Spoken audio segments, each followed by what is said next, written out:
రూపాయలు తీసుకెళ్ళి ఇల్లు కొనకూడదు. ఆ ₹1,00,00,000 భూమి మీదనో ఇంకెక్కడో బిజినెస్ లో పెట్టాలి, కానీ లోన్ తీసుకొని ఇల్లు కొనాలి అనే విషయం నాకు అర్థం కావడానికి 20 ఏళ్ళు పట్టింది. అప్పుడు మనం అనుకున్న ప్రదేశంలో ఇల్లు కొందామంటే రేట్లు చాలా దూరం వెళ్ళిపోయాయి, మన చేతుల్లో లేవు. అప్స్ కూడా ఇల్లు కొనాలి, క్యాంపస్ దగ్గర ఉండాలి, ఇది నాకు ఉన్నటువంటి లక్ష్యం. ఇల్లు కూడా పెద్ద ఉండాలి, ఒక 10-20 మంది వచ్చినా ఉండేటట్లు. ఇప్పుడు మీరు ఒక 50 మంది కూర్చున్నారు, 50 మందిని కూర్చోబెట్టి మీటింగ్ పెట్టుకోవాలి ఇల్లు అంటే.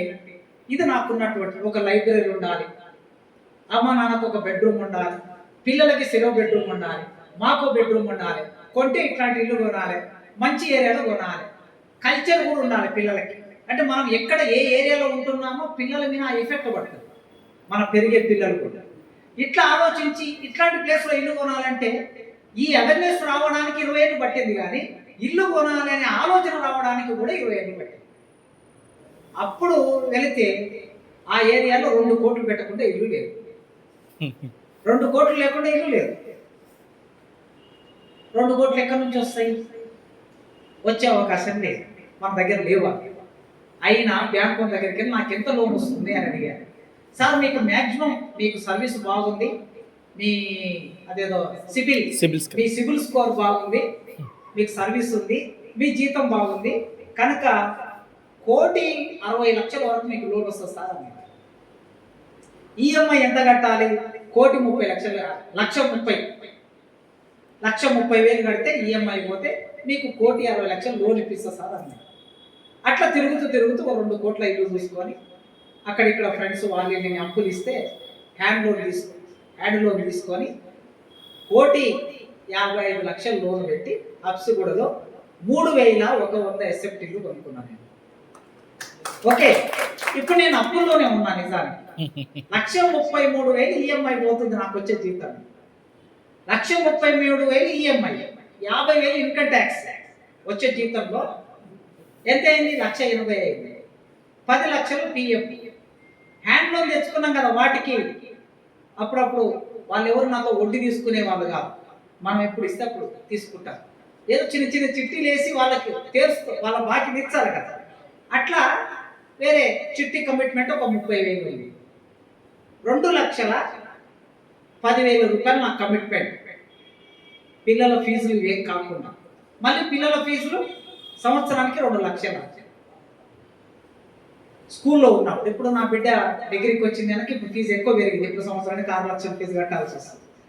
ఇట్లా చూస్తే చివరికి జీతం ఒక పైసా కూడా నా ఇంటికి రాదు నా జీతం. కానీ నేను 2021లో ఇల్లు కొంటే 2 కోట్లు పెట్టి ఇల్లు కొంటే అది ఇప్పుడు నేను అమ్మాలనుకుంటే మార్కెట్లో 3 కోట్లు ఉంది. 4 సంవత్సరాల్లో ₹1,00,00,000 మనం సంపాదించగలమా? సంపాదించాలి. ఇప్పుడు నేను 3 కోట్లకు అమ్మేసి 1,50,00,000 ఆ లోన్ కట్టేసి ఇంకా 1,50,00,000 నా చేతిలో పెట్టుకోవచ్చు. నేను బిజినెస్ చేయాలంటే చేయొచ్చు.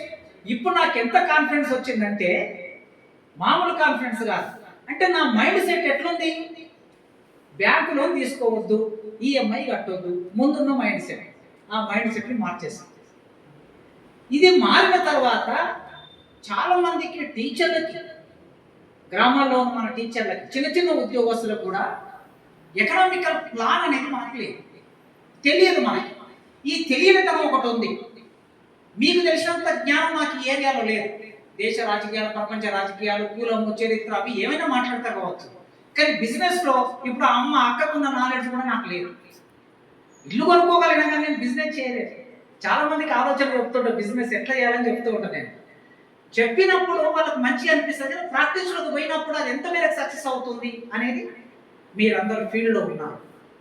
ఇప్పుడు ఏం చేయాలి మనం అందరం అంటే చదవాలి, నాలెడ్జ్ పొందాలి, బిజినెస్కు సంబంధించిన నాలెడ్జ్. ఈ నాలెడ్జ్ అంతా ఏం చేయాలి? సమాజానికి ఇవ్వాలి, మన ప్రజలకి ఇవ్వాలి. ఉదాహరణ మన డబ్బునంతా ఎవరికో ఇచ్చే బదులు ఆ డబ్బునేదో మనమే 10 మంది కలిసి పొదుపు చేసి, అందరు ఇదే చేస్తున్నారండి. నేను ఇప్పుడు పరిచయాలు పెరిగే కొద్దీ అందరూ వాళ్ళ అవసరాల కొద్దీ నా దగ్గరికి వస్తుంటారు సందర్భాలు. వచ్చినప్పుడు నువ్వేం చేస్తున్నావు అని అడుగుతూ ఉంటారు. రెడ్లు వస్తారు, వెలుమలు వస్తారు, కాపులు వస్తారు, కమ్మలు వస్తారు, అందరూ వస్తుంటారు. ఏం చేస్తారు? మేము 10 మందిని కలిసామండి, ఒక 10 కోట్ల రూపాయలు తెచ్చాము, వాళ్ళ దగ్గర పెట్టుబడి పెట్టాము, అది అమ్మేశాము, 20 కోట్లు వచ్చింది, డివైడ్ చేసుకున్నాము, మళ్ళీ 10 కోట్లు ఇంకో దగ్గర పెట్టుబడి పెట్టాము, ఇట్లా చెప్తున్నారు. 10 మంది కలిసి 10 కోట్లు పెట్టి బిజినెస్ చేస్తున్నారు. లేదంటే ల్యాండ్ కొన్నాము, అపార్ట్మెంట్ కట్టాము, అమ్మేశాము. ఈ నాలెడ్జ్, ఈ కెపాసిటీ మన సమాజానికి రావాలి. వేరే వాళ్ళకి మనం నేర్పాల్సిన అవసరం లేదు. ఇంట్లో కూర్చొని స్త్రీలు కూడా, ఆ కులాల వాళ్ళు ఇంట్లో కూర్చొని ఒక 10 అపార్ట్మెంట్లలో ఉన్నటువంటి ఆ స్త్రీలు అందరితో చిట్టి వ్యాపారం నడుపుతున్నారు, సంపాదిస్తున్నారు, డబ్బులు ఇంట్లో కూర్చొని సంపాదిస్తున్నారు.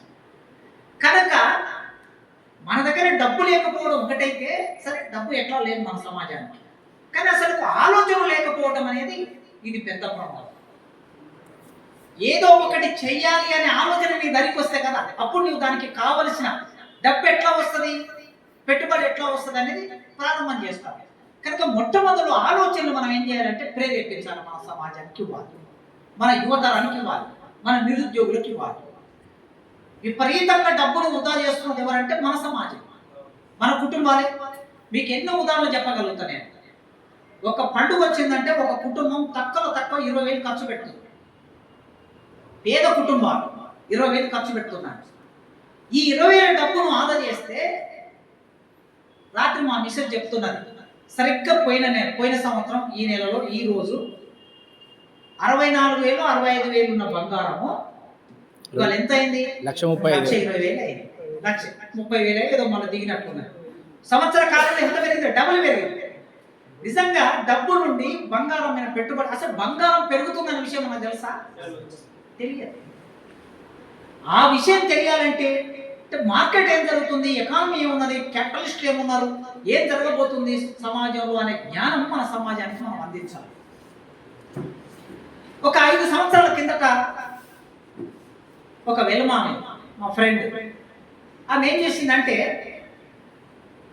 సార్ పలానా దగ్గర ల్యాండ్ ఉంది, కాకపోతే అది కాస్త చెరువులకు సంబంధించినటువంటి ల్యాండ్, మీరు ఒక 10 లక్షలు ఇవ్వండి, మీకు కూడా ఒక ప్లాట్ కొనిపెడతా, అందులో నేను ఏం కాదు, మనమే అధికారంలో ఉన్నాము అంటే, వెలుమల అధికారంలో ఉన్నారు అప్పుడు, ఇప్పుడు రెడ్డిళ్ళు వచ్చారు, మనమే అధికారంలో ఉన్నాము, ఏం కాదు, డబ్బులు ఒకవేళ మీకు అది 10 లక్షలు పెడితే ఏమైనా ఇబ్బంది వస్తే మీకు నేను 20 లక్షలు ఇస్తా, ఎప్పుడు ఇబ్బంది వస్తే అప్పుడు ఇస్తా, డబ్బులు ఇవ్వండి సార్ అన్నారు.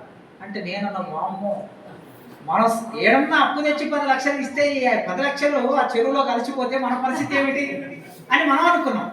ఇవ్వలేదు ఆమె. కానీ మా సీనియర్, మాకు ఒక టీచర్, నాకు ప్రొఫెసర్ ఆయన చనిపోయాడు, వాళ్ళ కొడుకు వాళ్ళకి చుట్టాం ఆమెకు, ఆ మేడంకి. ఆ కొడుకు 20 లక్షలు ఇచ్చాడు, వాళ్ళు తీసుకెళ్ళి ఆడ భూమి కొన్నారు. ఆ భూమి 20 లక్షలు పెడితే ఇప్పుడు ఆయన 1 కోటి రూపాయలు విలువ చేస్తుంది ఆ భూమి. ఇది పరిస్థితి. వాళ్ళ అంచనా చూడండి ఎట్లుంది అంటే, వాళ్ళకి పొలిటికల్ ఉంది, సంబంధాలు ఉన్నాయి కనుక ఎక్కడ ఏది పెరుగుతుందో వెంటనే తెలిసిపోతుంది. వాళ్ళకి తెలిసిపోయి అక్కడ వెళ్ళి పెట్టుబడి పెడతారు. జిల్లా హెడ్ క్వార్టర్ వస్తుంది ఇక్కడికి అని ముందే తెలుస్తుంది, ఇక్కడికి హైవే వస్తుందని ముందే తెలుస్తుంది, ఇక్కడ ప్రాజెక్ట్ వస్తుందని ముందే తెలుస్తుంది, ఇక్కడ ఇండస్ట్రీ వస్తుందని ముందే తెలుస్తుంది. ఎక్కడెక్కడ ఉత్పత్తికి సంబంధించిన అవి వస్తాయో అక్కడ ధర పెరుగుతుందని ముందే తెలిసి భూములన్నీ కొనిపెడతారు. కనుక ఈ